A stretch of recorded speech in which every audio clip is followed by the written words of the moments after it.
Aloha everyone, and welcome to the making of your mala. I'm going to make half of a mala today to give you an example of how to do it. You're going to take your string, your long string that was given to you, and find both ends and make about 2 inches of openness and tie your first knot. You put it over your left finger and just loop it through just like a regular knot, like so, and just pull it tight. Then you're going to find the other end of your string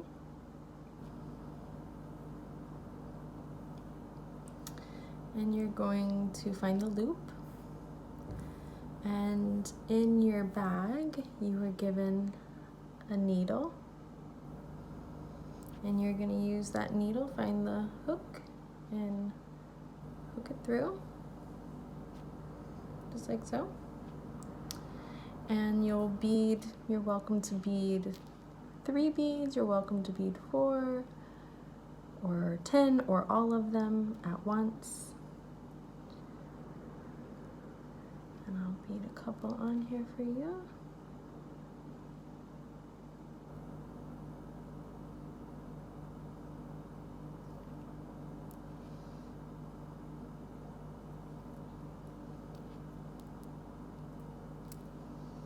Like so.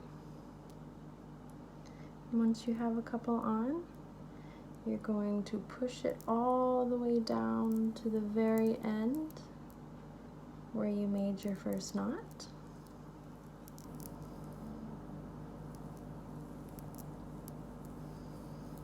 And once it is all the way at the end of your knot, you're going to take the first one, move the other ones away, take the first one next to your knot. You're going to use this T-pen. This is your best friend. And you're going to take your left hand if you're a left hand. And I usually use 2 fingers, and I wrap the bead around the 2 fingers. And then in between the 2 fingers, I pull it through under the 2 knots, or under the 2 strings, excuse me. And you'll create a hole, and you'll put the hole on the floor, like so. And you'll put your T-pen in, and you'll slowly pull with your left hand, keeping the T-pen firmly in the ground, and pull all the way until you get to the bead, like so. And once you get to the bead, you'll pull out the T-pen, separate the 2 strings, and pull tight. And there you have your first knot of intention, your seed of intention. And then you'll pull the next bead down and get it as close as you can to your first knot. You'll make a loop again around your fingers, holding the other 2 beads in your right hand.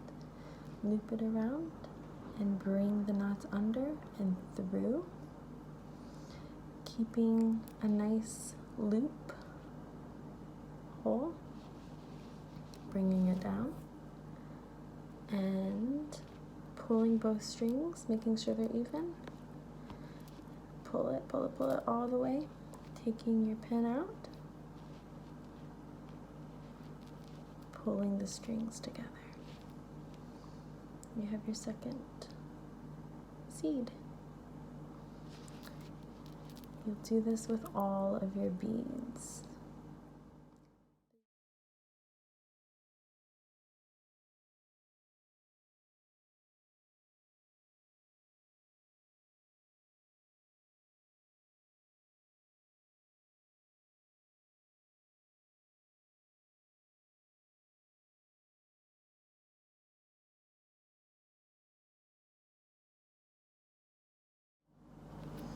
Okay, and once you've finished your 108 beads, we'll pretend this is 108.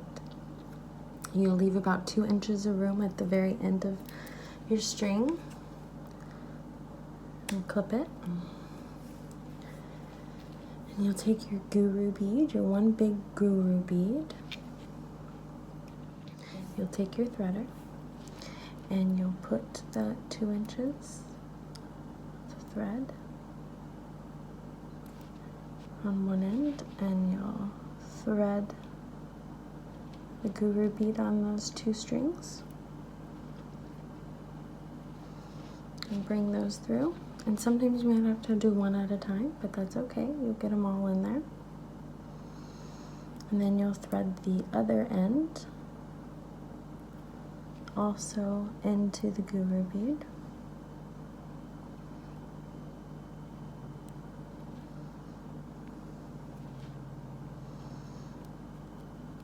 Okay. And once you have them all through,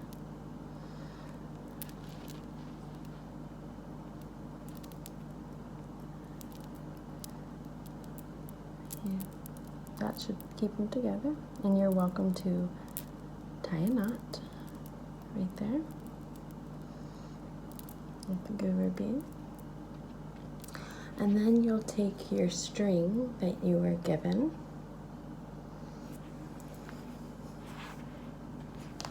the string, and the piece of paper that was also given, and you'll hold it up and down like this. And you'll just start to ravel it.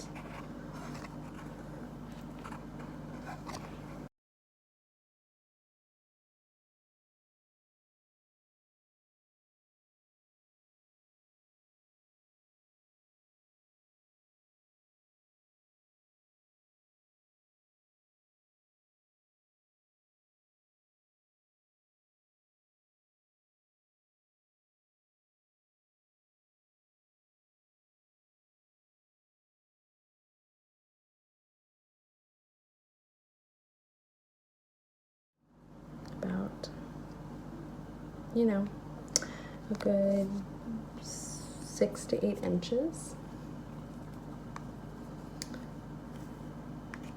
And you cut that off. And then wherever you started, you'll cut half of it. And you'll open it up. And it should be like this. And you'll find those 2 strings that you threaded the guru bead in. And you'll open it up and you'll lay the string that you cut in between that. Try to do it evenly. It's all good. And in between, in the middle of that long string, you'll double knot or triple knot your thread in between. And I like to do it one more time. And then I'll take 2 of the opposite ones and knot one more time. Now you're welcome to trim the strings if you want. I just leave them inside just in case, and trim them later. Then you bring it together like so, the 2 sides together to make your tassel, and you use that string that you had and you put it underneath, and about a ½ inch you tie a knot.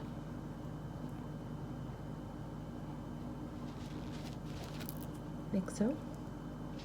And then you can wrap it around a couple times to secure your tassel. And once you are done, there you are. You have your tassel, your guru bead, and your 108 beads to work through. Thank you so much for watching the makings of a mala, and I hope you have so much fun creating your MALAFEST and your intention inside each seed and knot. And look forward to hearing from you and how this experience goes. Aloha!